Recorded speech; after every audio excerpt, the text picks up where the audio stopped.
Hey you guys, welcome to today's video. Um, Not a lot to show you today, but for those of you that stick around to the end and pay attention, there'll be some cool stuff for you. Today we're just going to go ahead and look at some snakes.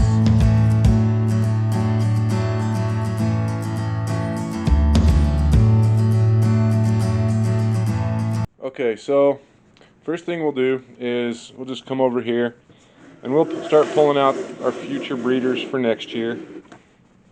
Likes to move her water around.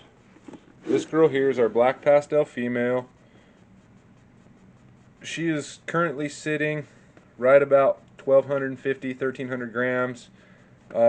She is pounding food like nobody's business. Um, as you can tell, she's kind of a dink, but gorgeous black pastel markings. You can see the eyebrows above these eyes. Absolutely gorgeous. But she is one of our breeders for this next coming season. Our next one is our het pied female. She's going to get paired to a couple of animals just to see what we can get. She is pretty close to size. She's sitting at like 1,480, 1,490 grams. She's acted like she was going to produce this year, but then she decided to go off of food, so I chose not to do it. Let's keep going down to the next one. Our next one here is our disco fly. She did produce for us this year. She's actually the mom to something pretty crazy that we got going this year. And when they hatch, and well, when her eggs are ready to cut, we will be going and doing that one as well. In fact, I will open it up and show you the incubator right there, right now. First of all, let me apologize for the noise. Here is the eggs from Murthia, our disco fly. 8 beautiful eggs. They are due to cut around the 7th of July. We'll go ahead and get those situated here shortly, and we'll go ahead and do a live cutting. Not live, we'll do a cutting for those as well. Our next girl that we'll show you is just our normal female. My son decided to name her KC after his first initials, which is pretty cool. She's going to get bred to our Charlotte's Ball so we can try and single out the genes that produce that, which is nothing more than a GHI and a Sable. She's almost a size as well. Then we have Carmen, our beautiful cinnamon female. Just a single gene cinnamon. We're going to try and produce some banana cinnamon fires next season with her. She will get bred to obviously a banana fire to produce that, but we'll go ahead and let her be at, oh, what was she at? Almost 1,500 grams. Then the last girl in this rack is our Mojave female. Still on the fence about what I'm going to breed to her, but she is pounding food. She's sitting at like 1,190 grams. She went off of food there for a little while, and she just now started slamming food again. So hopefully she'll get up to weight so we can breed her. And the next girl that we got is our big girl Venice.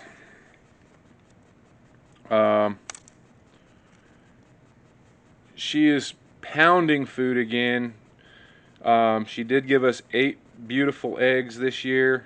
One of the eggs did go bad, and we lost one after it hatched. So ended up with 6 healthy babies. Yeah, she is holding her color very well. She is a super pastel, and as you can tell, they like to move their water all over the place. So we'll go ahead and get her out of the way. Ooh, she's grumpy.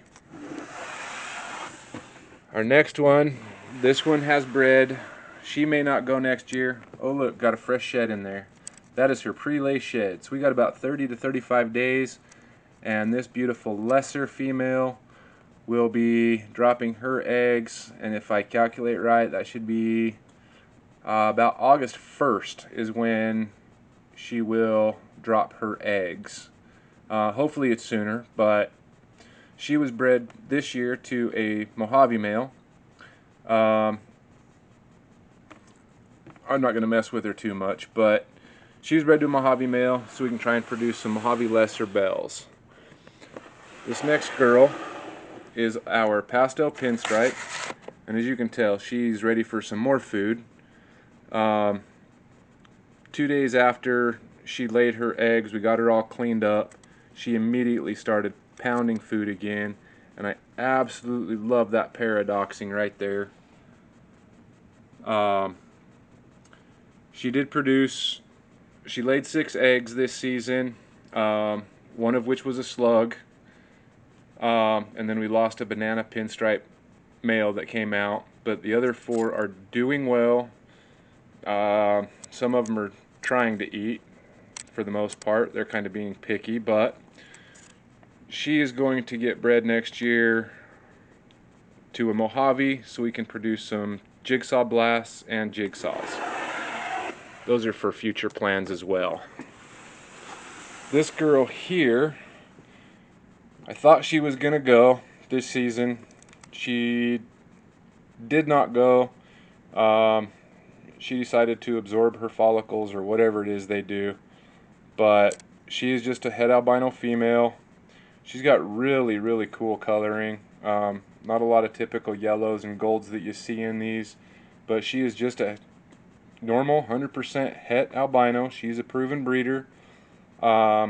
She will get paired next year to, I'm not sure yet. I may buy a couple snakes just so I can try and get her paired next year to something really cool. And then this girl here is our other normal 100% het albino. She is about to explode. She's due to lay in the next couple of days.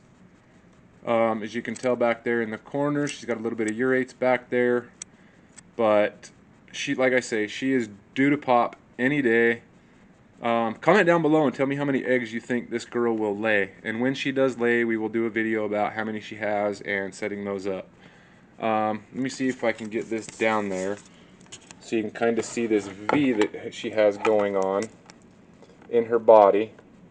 If you can kind of see that, she's getting really close to laying, and she is massive. She's sitting over 4,300 grams. So with any luck, she'll have a lot of eggs in there. We'll go back to our other female that's on this side that is a breeder for this coming season. This girl is a lesser pastel, possible super pastel. Tell by the head, makes me think super pastel, but with all of the blushing and the lesser, I'm not sure, so we're gonna breed her next year to try and prove it out, but we're probably gonna throw a calico or a black pastel to her next season. She is sitting at 1,450 grams, so she'll definitely be ready. She pounds food. She would literally eat if I fed her every day. Show you a couple of our smaller girls that we have growing out. This is our little normal ghost visual. It is a recessive gene. I know she is not going to be ready this year, but possibly the 21-22 breeding season she'll be ready to go. And we are going to throw probably our Enchi pastel yellow belly to her to produce a bunch of hets, so we can try and get some crazy crap out of her. Or I will buy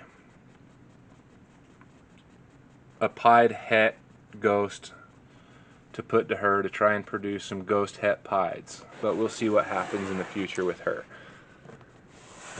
This girl is not quite big enough. This is just a straight yellow belly. She's not going to make it this season either, but I've got plans with her, and she's got a really cool little J on her right there. But this girl eats like crazy. She is a late 2018 baby. No, late 2019 baby. So her being at 700 grams is doing really well. And then we've got this girl here. She is our spot nose female that I'm not too sure if it's spot nose or not, because she doesn't have the typical spot nose head stamp. But I bought her as a spot nose. We'll see if she proves out to be spot nose or not. So with any luck we can prove that out. And then our next girl, this is G-string. Beautiful love of my life named her that because of this ringer. Let's see if she'll do this without biting me. She's a grumpy one. Right here, you can see this ringer that goes all the way around. It's just up from her ventral, or her vent area. So she got the name G-string because that kind of looks like the band for a G-string, and it is a girl, so it kind of came out pretty cool. But she is a pastel, 100% het G-stripe. And our next female, she is still super small. She's only sitting at like 500 grams. I moved her back down into a smaller tub because she wasn't thriving in a bigger tub. So she is eating again, she's doing good. But this is our little phantom female. And with any luck, she will make weight and do what needs to happen so we can breed her in a couple of years. Okay, you guys, well, there's a quick update of all of our breeder females and soon-to-be breeder females. We do have some more holdbacks that we'll be breeding, especially out of this last clutch right here. We are going to try like crazy to prove out that alloy gene. And if it's not alloy and we come across something new, that would be amazing as well. If it does turn out to be alloy, I've got huge plans for that, to throw that into some crazy combos. Comment down below and tell us what males you think we should pair to these females. And now we'll get to the cool stuff. If you go over to our Facebook page, Anring Pythons, as soon as we hit 250 likes, we will be giving away one of these male, right here, one of these male possible alloys to one of the 250 people that like the Facebook page. With that being said, you do need to head over to Facebook, like the page. As soon as we hit 250 likes, I will be doing a post on the page for everybody that likes it to comment, and we will ship you guys a free snake. The only thing that we ask is that you guys cover the shipping. The winner will have to be responsible for the shipping. We will not be responsible once the snake is out of our care and in your care. We will guarantee that the snake is healthy, feeding, and properly identified.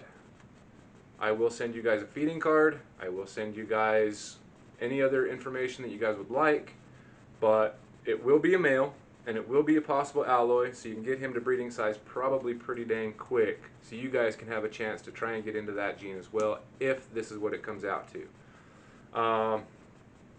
Not really sure what else to say from there. Comment down below. Tell us what pairings you guys would make to these snakes, to these females. Don't forget to like, share, subscribe, and smash that notification bell. We hope you all have a wonderful day.